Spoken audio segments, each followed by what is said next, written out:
সর্বশেষ যে লোকটা জান্নাতে যাবে তাকে আল্লাহ তাআলা জাহান্নামের আগুনে পোড়াতে পোড়াতে ছাই বানিয়ে ফেলবে।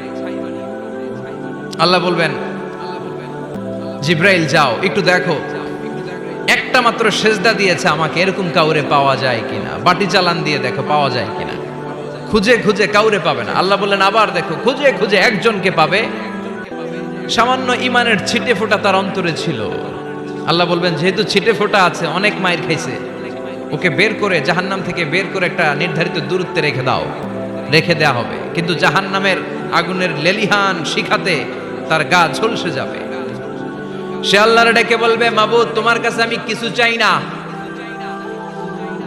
জাহান্নাম থেকে তুমি আমাকে বের করেছো, জীবন নদীর পানি তুমি আমার গায়ের মধ্যে ঢেলে দিয়েছো, আমি আবার সজীবতা ফিরে পেয়েছি। আমি তোমার কাছে জান্নাত চাই না, শুধু নিরাপদ একটা দূরত্বে আমাকে রেখে আসো, যাতে জাহান্নামের আগুন আমারে কষ্ট দিতে না পারে। আল্লাহ আমি কিন্তু তোমার কাছে জান্নাত চাই না। কি চাই না? জান্নাত চাই না, কিন্তু জাহান্নামের আগুন আমারে কষ্ট দিচ্ছে, এতটা দূরত্বে রাখো যাতে জাহান্নামের আগুন আমার গায়ে না লাগে। আল্লাহ বললেন ওকে রাখবো, কিন্তু আমার সাথে একটা কন্ট্রাক্টে যেতে হবে, যে এটা তোমাকে দিলে তুমি আর নতুন করে কিছু চাবা না। সে বলবে আমি রাজি, কন্ট্রাক্ট হয়ে যাবে। আল্লাহ জিব্রাইলকে বলবেন যাও এমন দূরত্বে রাখো যাতে জাহান্নামের আগুন ওরে কষ্ট না দেয়। রেখে আসা হবে, অনেক দিন সে ওখানে আনন্দে থাকবে, আল্লাহ শুকরিয়া করবে। সে মনে মনে বলবে বেঁচে গিয়েছি, আমি বেঁচে গিয়েছি, জীবনে আর কিছু চাই না, জাহান্নাম থেকে আমি বেঁচে গিয়েছি। অনেকদিন থাকার পরে মনে মনে ভাববে বাইসা তো গেছি, কিন্তু নতুন করে একটু ট্রাই করে দেখি, জাহান্নামের সৌন্দর্যের দৃশ্য একটু চোখ দিয়ে অবলোকন করা যায় কিনা। সে আল্লাহর ডেকে বলবে আল্লাহ ইনদি সুআল, আমার একটা ফরিয়াদ আছে। কি ফরিয়াদ? আল্লাহ আগেই বলে রাখি আমি কিন্তু জান্নাতে যেতে চাই না। আল্লাহ বলবেন কি চাও? সে বলবে আল্লাহ তোমার জান্নাতটা তুমি কত সুন্দর করে বানিয়েছো, আমি একটা নজর শুধু দেখতে চাই। জান্নাতের দরজার সামনে নিয়ে যদি আমারে বসিয়ে রাখো, দ্যাটস ইনাফ, আর কিছু চাই না, শুধু জান্নাতের দরজার সামনে। আল্লাহ বললেন তুই না ওয়াদা করেছিস, তুই না চুক্তি করেছিস। সে বলবে আল্লাহ আমারে হতভাগা বানাইয়া তোমার কি লাভ? সুবহানাল্লাহ পড়েন। আমারে তুমি হতভাগা বানিও না। আল্লাহ বলে ঠিক আছে, আবার সিগনেচার কর যে জান্নাতের দরজার সামনে বসিয়ে দিলে আর কিছু চাবি না। সে সিগনেচার করে বলে আমি চাবো না। আল্লাহ বললেন জিব্রাইল বেচারারে ধরে জান্নাতের গেটের সামনে বসায় দে। এবার জান্নাতের গেটের সামনে বসে বসে জান্নাতের সৌন্দর্য দেখা শুরু করবে। সুবহানাল্লাহ। এমন সৌন্দর্য যেটা চোখ দিয়ে কেউ দেখে নাই, কান দিয়ে শোনে নাই, ওই সৌন্দর্য চোখে দেখে, কান দিয়ে আওয়াজ শুনে মাগার ভোগ করতে পারে না। অন্তরে জ্বালা আছে না নাই? এয়ার কন্ডিশনের রুমে ঢুকতে না পারলেও, এয়ার কন্ডিশনের রুমের দরজার বাইরে দাঁড়ালো, এয়ার কন্ডিশনের রুমের একটা ঠান্ডা বাতাস গায়ে লাগে না? কথা বলেন তো। ও যখন জান্নাতের দরজার সামনে দাঁড়াবে, ওর গায়েও এরকম জান্নাতের ঠান্ডা বাতাসের হিমেল ছোঁয়া গাটাকে শীতল করে দিবে। ওই শীতল হয়ে যাওয়ার পরে আর তো সহ্য হবে না, আবার আল্লাহরে ডাকবে, মনে মনে ভাববে আর একটু ট্রাই করি না, দোষ কি, আস্তে আস্তে অনেক দূর তো আগাইছি। সুবহানাল্লাহ কইবেন না? এবার আল্লাহরে বলবে আল্লাহ ইনদি সুআল, আল্লাহ তুমি যদি কোনো বিষয়ে নতুন করে ডিসিশন নাও, তোমারে জিজ্ঞেস করার মতো কি কেউ আছে? আল্লাহ বলে না, আমি তো সব রাজার বড় রাজা, মহারাজা, আমার উপরে তো কারো কথা চলে না। ওই হতভাগা লোকটা বলবে আল্লাহ এত সুন্দর জান্নাত তুমি বানালাম, চোখ দিয়ে সৌন্দর্য দেখি, কান দিয়ে আওয়াজগুলো শুনি, হুর আর গেলমান হেঁটে বেড়ায়, এত সুন্দর জান্নাত চোখ দিয়ে দেখি, ঢুকতে পারি না, আমারে কষ্ট দিয়ে তোমার কি লাভ? ও আল্লাহ আমারে তুমি মাফ করে দাও, জান্নাতের চিপার মধ্যে এক কর্নারে তুমি একটু আমারে জায়গা করে দাও। আল্লাহ বলবেন ওয়াই হাক ইবনা আদম, তোর ধ্বংস হোক হে আদম জাত, মা আগদারাকা, তোর চেয়ে বড় গাদ্দার আমি আমার সৃষ্টিকুলে কাউরে দেখি নাই, কারণ তুই আমার সাথে চুক্তি করিস আর চুক্তি ভঙ্গ করিস। আল্লাহর রহমতের দরিয়ায় তখন জোশ খেলে যাবে, ওর আকুতি মিনতি চাহনি আল্লাহর রহমতের দরিয়ার মধ্যে জোশ লাগিয়ে দিবে। আল্লাহর দয়া হয়ে যাবে, মায়া হয়ে যাবে। আল্লাহ বলবেন ঠিক আছে জান্নাতে যা। লোকটা এবার এক দৌড়ে জান্নাতের ভিতরে ঢুকে যাবে। লোকটার দৌড় দেখে আবার লোকটারে আল্লাহ ডেকে বলবে একটু দাঁড়া, একটু দাঁড়া, জান্নাত তো দিছি, তো দৌড় দিলি কেন? সুবহানাল্লাহ কইবেন না?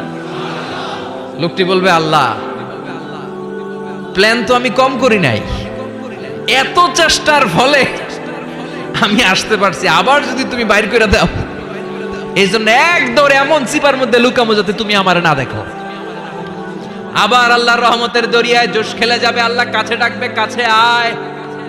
ও গোলাম, তোর কি মনে চায় আমারে বল, আজকে তুই চাইতে থাক, আমি দিতে দিতে তোর মনের সব আশা পূরণ করে দেব। লোকটা খুশি হয়ে বলবে, আল্লাহ আমারে এটা দাও, বাড়ি দাও, গাড়ি দাও, নারী দাও, এটা দাও, ওটা দাও, একের পর এক চাইতে থাকবে, আল্লাহ সব তারে দিতে থাকবে। চাইতে চাইতে লোকটার সব চাওয়া যখন শেষ, সে বলবে, আল্লাহ আর আমার চাওয়ার কিছু নাই। আল্লাহ বলেন, নো, এত তাড়াতাড়ি যে তুমি খেলা শেষ করতে পারবা না মনু, আমার সাথে তোমার এই খেলা আরো লম্বা সময় চলতে হবে, তোমার অনেক কিছু চাইতে হবে। তুই আজকে চাইতে চাইতে তোর সব চাওয়া আমার কাছে বলবি, আর আমি দিতে দিতে তোর জীবন ধন্য করে দেব। সে আবার চাইতে শুরু করবে, আল্লাহ এটা দাও, ওটা দাও, ওটা দাও। আল্লাহ দিতে দিতে সব দিবে। এরপরে বলবে, আল্লাহ মাফও চাই, দোয়াও চাই, আর চাওয়ার কিছু নাই। আল্লাহ বলবেন, তাই ঠিক আছে, তোরে আমি জান্নাতে ঢুকাই দিলাম, তবে মনে রাখিস তোর জান্নাতটা হবে সবচেয়ে ছোট জান্নাত, আর তোর জান্নাতটা হবে এই পৃথিবীর 10 গুণ। চিল্লা এখন সুবহানাল্লাহ। বুখারীর বর্ণনা, আখিরু মান দাখালাল জান্নাহ, যে লোকটা সর্বশেষ অনেক মাইর খাইয়া রিমান্ডে থাকার পরে জান্নাতে ঢুকবে, তার জান্নাতটা যদি পৃথিবীর 10 গুণ হয়, তাহলে আমাদের সবাইরে ফেরদাউসে ঢুকাতে আল্লাহর কোনো সমস্যা আছে? চিল্লায় বলেন, সমস্যা আছে? এজন্য আমরা আল্লাহর কাছে কোন জান্নাত চাই? কথা বলেন। রব্বুল আলামিন বলেন, ওয়াসিকাল্লাযীনা ইত্তাকাউ রাব্বাহুম ইলাল জান্নাতি যুমারা হাত্তা ইযা জাউহা ওয়া ফুতিহাত আবওয়াবুহা ওয়া ক্বালা লাহুম খাযানাতুহা সালামুন আলাইকুম তিবতুম ফাদখুলুহা খালিদিন। সুবহানাল্লাহ পড়েন। আমরা এবার জান্নাতে ঢুকবো।